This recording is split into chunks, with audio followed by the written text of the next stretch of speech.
Hello people of the internet, it's Amanda, and today's video is dedicated to 5 Asian films that made me cry my eyes out. I'm not talking about just tears here and there, I'm talking about bawling like a baby craziness. The reason why I got the idea for making this video is because I saw a post on Facebook the other day asking about films that made us cry or just something that is unforgettable for us. And to me, most of my favorites, like the first things that came into my mind, are the Asian films that I have seen through the years, some of which I haven't seen in a while because of how I remember like how hard I cried watching them, and I just am not prepared for that kind of crying fest. And so I didn't repeat watching them, but I remember them so vividly. Or just some of the films that I have repeated over the years as well, and every time I do get to watch them, tears are just inevitable. Whether you're just someone who are looking for films that would melt your cold heart, would make you feel something again, or are just into, I don't know, like torture yourself by watching films like this, then I'm gonna give you my recommendations. I made them as like mixed as possible, so not just focusing on like Japanese and Korean films, and I really pitched in like a couple from different Asian countries as well here and there, just to give you like options. And the reason why is also because there are cultural nuances in there that are very significant to the core of these films that contributed to why they are such like tearjerkers, and the reason also why they have a special place in my heart. So let's just get to it. The first film that I'm gonna talk about is actually a Filipino film, and no, this is not just biased because I'm Filipino, but and actually it's the first time that I'm gonna talk about a Filipino film here on my channel. But the reason why this is on my list is because I feel like this has become a classic already, and like if someone asks me for a recommendation, like if you're from somewhere else and you want a Filipino film that really, I don't know, like I feel like I also share this to other people as a trap, and now I'm coming clean by saying that this will make you ugly cry. And the film is Magnifico. Now this 2003 film is about a boy called Magnifico, obviously, which his name comes from magnificent, and it's very powerful in a way when you watch the film, like how his name is, because he really is the magnificent eye that leads us through the entire story. It's about a family that is not that well off. The father doesn't have like a permanent job. The brother just got kicked out of a scholarship. His younger sister is mentally challenged, and his grandma is getting old and getting sick, and there's this talk of like grandma is about to die or something. So it's really sort of like a setup that initially would pit you into the idea that this is a drama. However, there's just something about films that is told through the story, through the eyes of children, that makes them feel so optimistic and so fresh.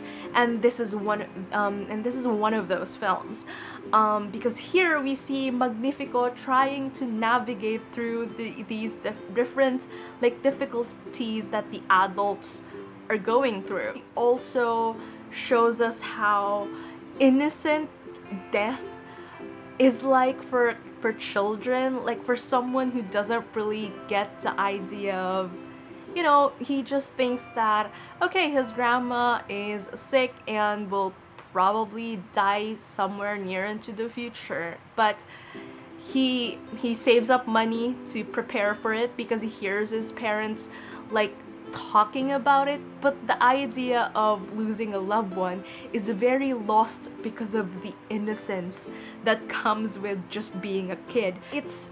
it's a movie that would make you laugh and cry, and sometimes like, I don't know, like it would make you angry, but at the end of it all, it would definitely have you crying your eyes out, I swear. So this one definitely at the top of my recommendations list, and I really hope that for anyone watching this, you go ahead and check it out.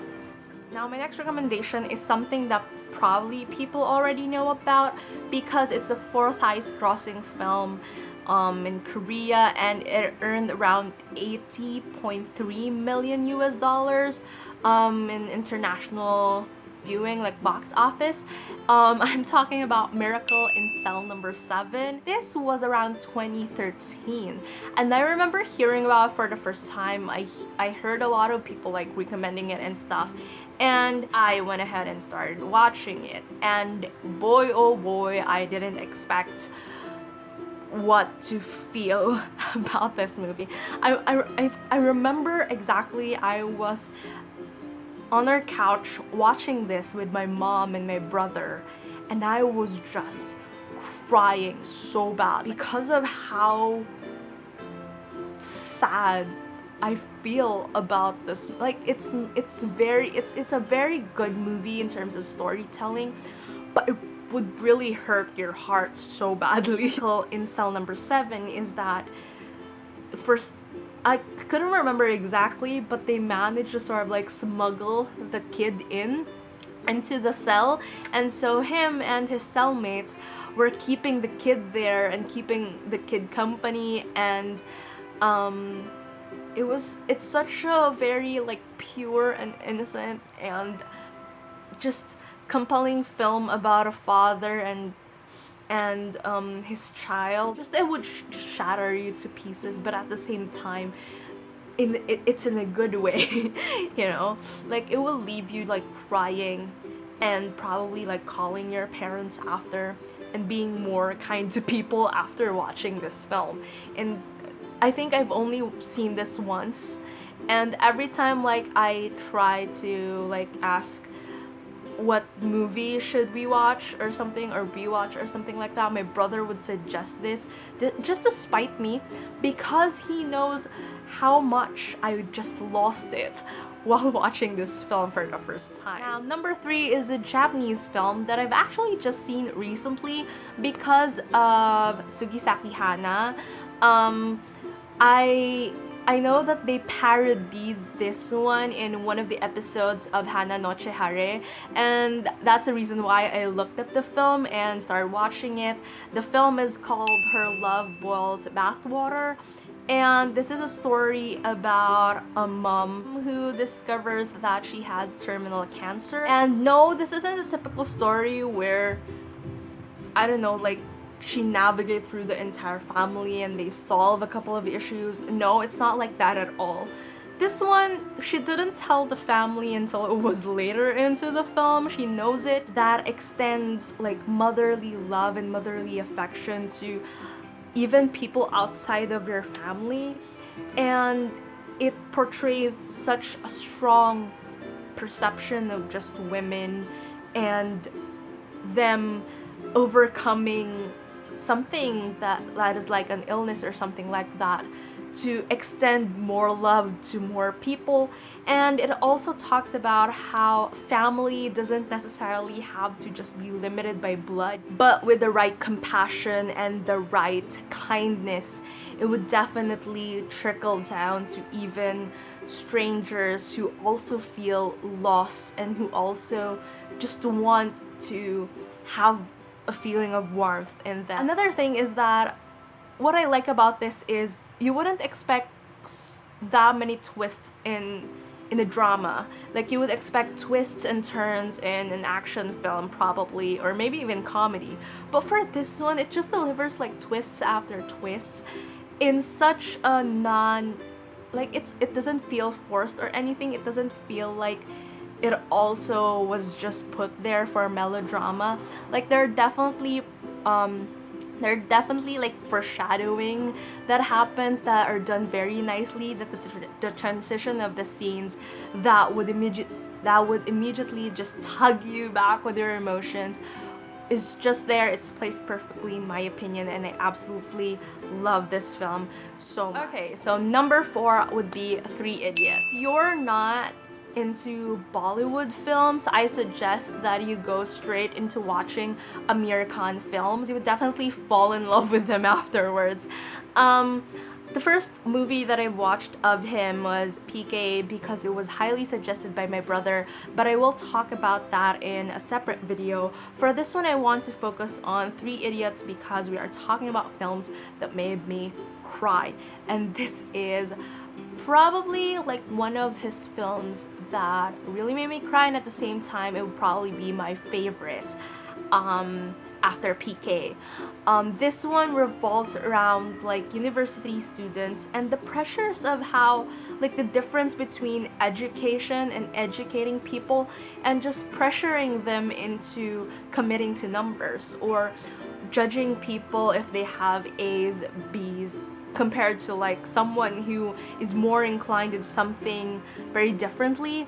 It is something that is really a great watch for teachers as well, I think, because it talks about the relationship of like students and teachers and the academe, and what studying and education should really be about. For those people who are put off by like song numbers in Bollywood films, I tell you, you need to find something that has a very compelling storyline, and you would be able to like look past the full-length song numbers. You would probably even learn to enjoy them as I did, and you can start with American films, definitely, and this one should be on your list.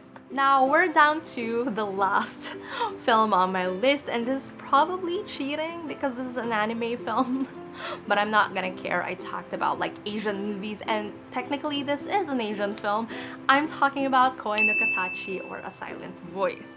You probably would have figured that out if you were looking at my background right there. But yeah, now this film, I feel like, I'm not sure, because a lot of people, even internationally, are so drawn to Kimi no Nawa, or Your Name. And I don't blame them. Like, the visuals are amazing. The story is a bit cliche, the whole body switching thing, but the execution and the delivery of Kimi no Nawa is definitely just stunning. Me and my brother actually went to the stairs, like we literally went on and walked through an entire residential area just to walk through the stairs at the last scene of Kimi no Nawa. Yeah, so we love that film so much, but I do feel like when it comes to a film, like an anime film, that deserves more recognition when it comes to the actual storyline itself, I would probably put my money more on Koi no Katachi than Kimi no Nawa. The reason for this is because, again, here we see like the differences on how Asians handle very difficult issues as compared to like Western films. Here, Koi no Katachi revolves around bullying. It also talks about like how tables would turn for people.